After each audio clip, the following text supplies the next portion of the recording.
কয় যে দুনিয়ায় থাকা অবস্থায় তুমি নেক আমল করবা ভালো, এর দ্বারা আখিরাত তৈয়ার হবে। এই সুখ চিন্তা করা এটা মুসলমানের মাকসাদ নয়। মুসলমানের মাকসাদ হইল আল্লাহর হুকুমের উপর নিজেকে রাখা। বলেন, এটা একটু জোরে কইতে হইব, আল্লাহর হুকুমের উপরে নিজেকে রাখা। আবার কোন আল্লাহ রসুলের হুকুমের উপরে নিজেকে রাখা। আল্লাহ রসুলের হুকুমের উপরে আপনি থাকলেন, এটাই হইল কামিয়াবি। সুখ হইল এরকম বহুত সুখ ফেরাউনেরও ছিল, সুখ হইল এরকম বহুত সুখ নমরুদেরও ছিল। এই সুখ আখিরাতের সুখ নয়, এই সুখ কামিয়াবির সুখ নয়। ইয়া আইয়ুহাল্লাযীনা আমানুসবিরু, আল্লাহ পাকের হুকুম হইল, ও আমার মুমিন বান্দারা সবরের ট্রেনিং গ্রহণ করো। হাজার গরম হবে কিন্তু জবানের মধ্যে কোনো অস্থিরতা নাই। হাজার গরম হবে, কলব তোমার তত বেশি কাঁদতে থাকবে। আল্লাহ গরমের মধ্যে তুমি ইস্তিসকার নামাজ পড়ো, আমরা অবশ্যই এখানে পড়ি নাই, কারণ এইটাও এক ধরনের ভুল বুঝাবুঝির মধ্যে পড়ে গেছে।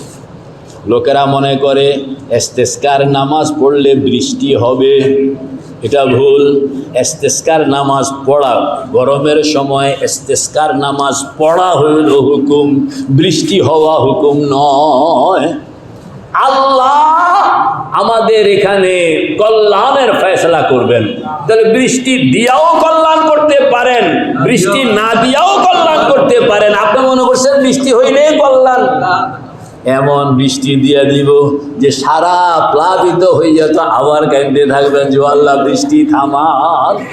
তো আল্লাহ পাক বলেন, আমার কাছে টার্গেট করে কোনো কিছু চাইবা না, আমার কাছে চাইবা যে আল্লাহ আপনি জানেন যে আমাদের কল্যাণ কোন জায়গায়, ওইটা আপনি আমাদের জন্য ফয়সালা। কিন্তু লোকেরা মনে করতেছে যে ইস্তিসকার নামাজ পড়লেই কি হবে, বৃষ্টি হবে।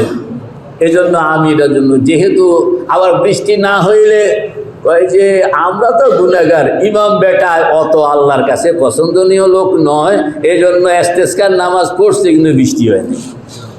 আরেক বিপদ।